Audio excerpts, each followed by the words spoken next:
Always great catching up with my next guest, Dustin Jacoby, who's going to be stepping up on short notice to take on Ion Cutelaba at UFC Fight Night on May 1st. Dustin, how's it going, man?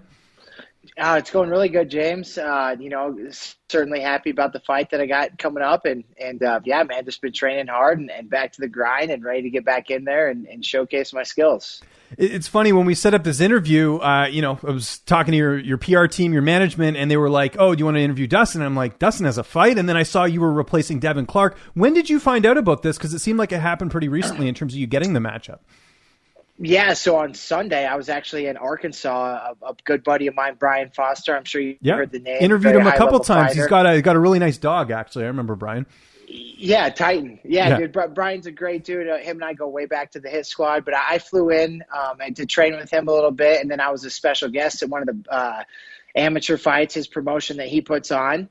And we were getting ready to train on Sunday, and I got a call from my team about the opportunity. And I told them, let me train real quick. I'll get back to you. And felt good after training and said, yeah, let's rock and roll, man. So it came about on Sunday, and then I think everything got finalized on Monday. Very cool. Okay, well, that's good. Was this sort of the right amount of time off between the last fight? Like you said, you did the training, you felt good, so you got the green light. But ideally, was this the right amount of time to fight? Yeah, I think so. Like, I'm ready. I've been training. I'm prepared. Obviously, I would have liked a couple more weeks notice.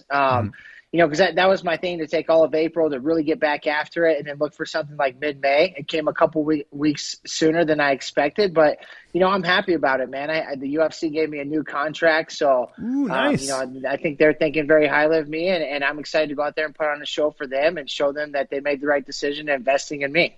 How many fights? 4 fights, or how many did you get? Yeah, it's another 4-fight contract. Good for you, man, because, we've talked about the road it's taken you to get back to the UFC, so it must feel pretty good. Confidence level must be high knowing, the company's backing you in this fight, right, in terms of giving you the contract and all that.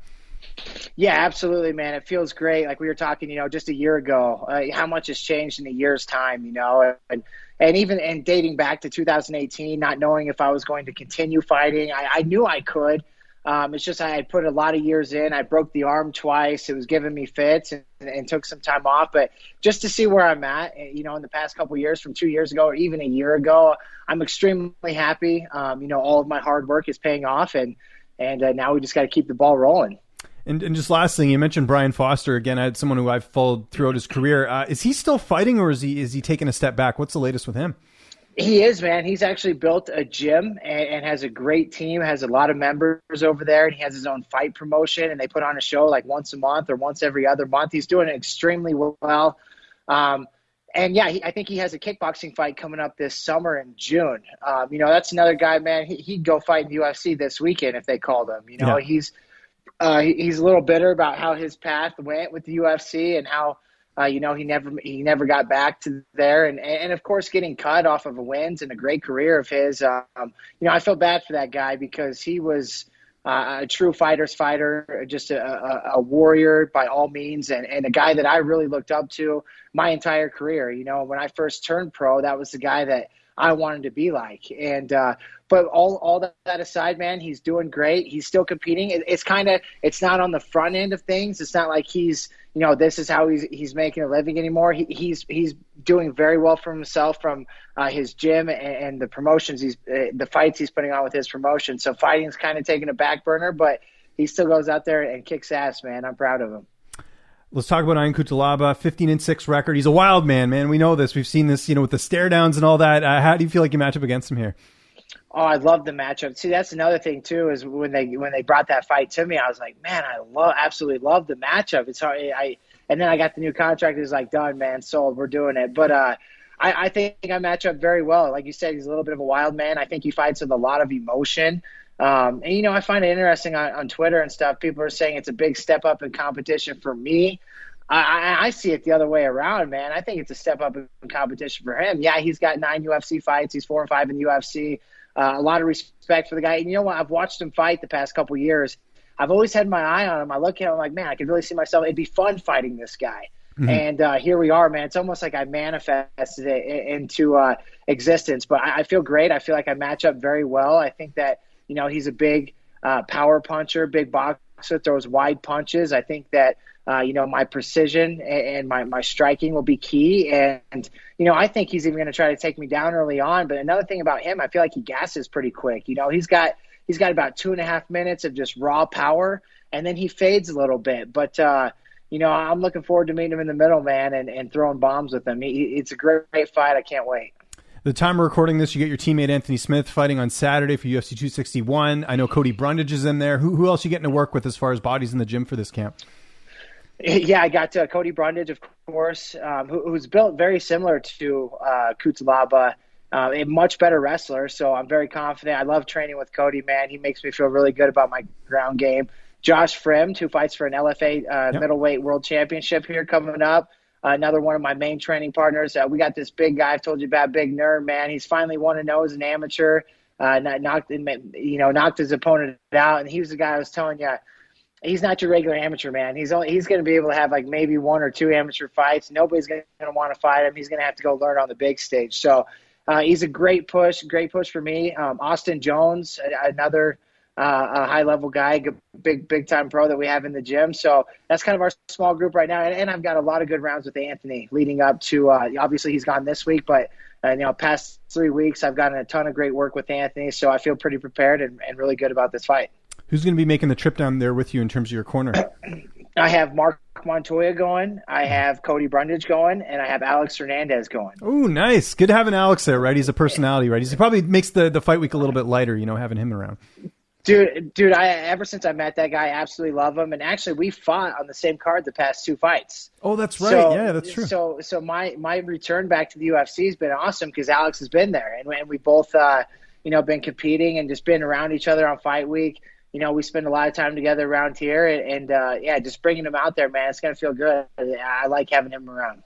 By the way, time of recording this, it's Mark's birthday today, is it not, Montoya? The OG. It's his birthday. Happy birthday to Coach there. I don't want to leave that out of this interview, otherwise he might get upset. But May 1st, I mean, I doubt this fight goes the distance. Is that kind of what you're thinking here, or what are you sort of looking at as far as a prediction for this fight on May 1st? Oh, I highly doubt it goes the distance. I think it's going to come out. I think it's going to be fireworks from the time that they say fight, and we're going to come out, meet in the middle. I'm going to get my jab going early, and I think that's going to provoke him to start throwing some big haymakers. And I got a couple things up my sleeve we've been working here. I know it's short time. Like Coach said, he's like, look, man, we don't have time for a whole game plan. You just need to be you. This fight is your opportunity to be you. Go out there and put on a stand-up clinic and just beat him with precision, man.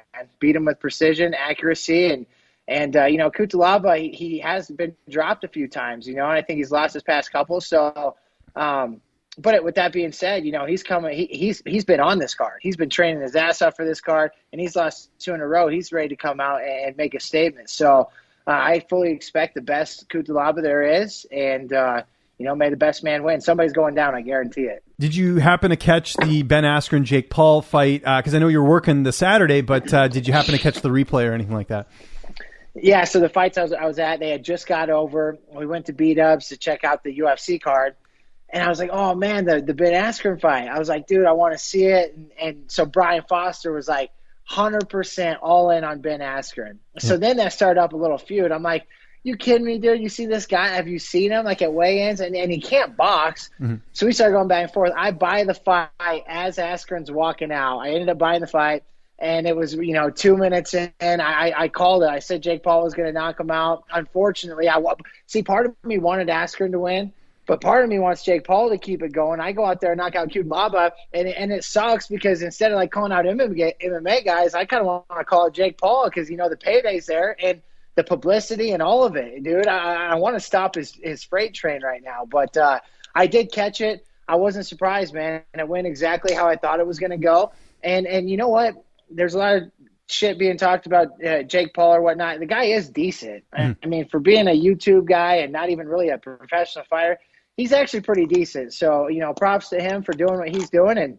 And he did exactly what I thought. Brian, to fill you in, Brian Foster and I, we bet 50 push-ups on the spot.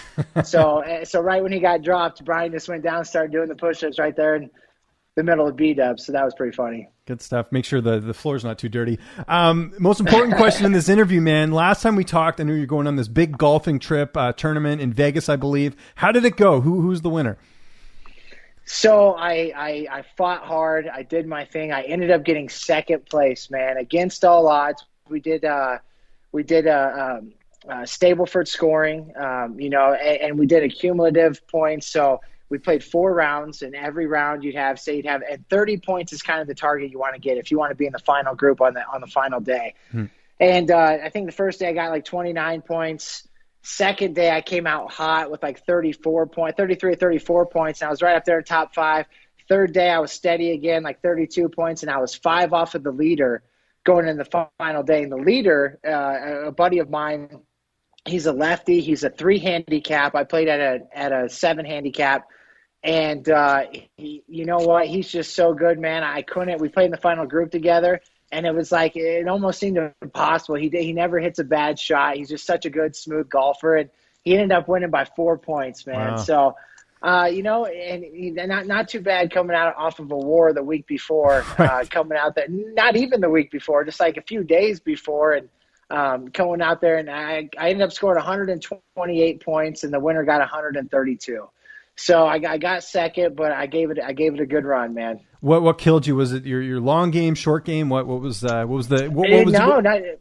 anything? Nothing. Yeah, nothing really killed me. I thought I played pretty good. I put up some. My scores got better as the days went on. I think the first day I shot an 88. I think the second day, and this is in Vegas, first rounds of the year. I think the second day I shot an 85, and then the next 2 days I shot an 81. Nice. But the winner, however, I think, he's only a 3 handicap, so he's only getting 3 strokes. But I think he shot in the 70s every day. Very good golfer. And one of the days, I think he shot a 74. Oh, so like man. I said, you can't compete. I mean, that's tough, right? Like, it's tough chasing a guy like that, man. It's like after the first like 6 holes playing with him, I'm like, man, it's like kind of defeating. It's like I don't have a chance, man. This guy's so good. Yeah. Any upcoming ones planned out? I know obviously you got this fight coming up next week, but anything in the works? Nothing in the works, man. As far as trips, as far as golf goes, I'm playing this weekend, so I usually play every weekend, and now right now I'm training pretty hard, so I don't get any rounds in the weekend. And here we are at the end of April, man. We're waking up to snow the past couple of days. Yeah, so I was seeing something about that. Yeah, but like I said, we got some rounds booked this weekend. Saturday and Sunday, and hopefully we can get one of them in. Yeah, I'm going tomorrow. I've gone a bunch. I pretty much go every week now because here where I live in Vancouver, like the courses are open. You can still go. The course I play is only a 15 hole, and it's good because you can get in, get out. Doesn't take up too much time. 15, during the week. Oh wow. Yeah, it's just 15 holes. Yeah, so it's pretty good in terms of doing that and getting in, getting out, and it's cheaper too. You don't have to pay as much. Like I think it's like $20 Canadian. The course I have here in town, it's $70 to play. It's crazy, but it's a really nice course. That's why. I know. It's an expensive hobby of mine. It is, for sure. I can't wait to watch this fight, man. Next Saturday, UFC Fight Night. Dustin, thanks so much for doing this, man. Just remind people where they can find you on social media, and if you got any sponsors or shout-outs, I'll give you the last word. Yeah, man, you can find me at the Hanyak DJ on Instagram and Twitter. And then I want to thank my management team, my PR team, Iridium Sports Agency. Those guys are the best, man. My team at Factory X, my team at Landau Performance. Those are the guys that have me prepared and fine-tuned for every fight. And then Revivid Sport, which is another a big sponsor of mine. I'm very thankful for those guys. They have great product. Actually, Century Chevrolet here in Broomfield, Colorado is another company that I've been working with, shooting a couple commercials with them and working with them. So very excited to continue that relationship and just continue to grow as my career grows.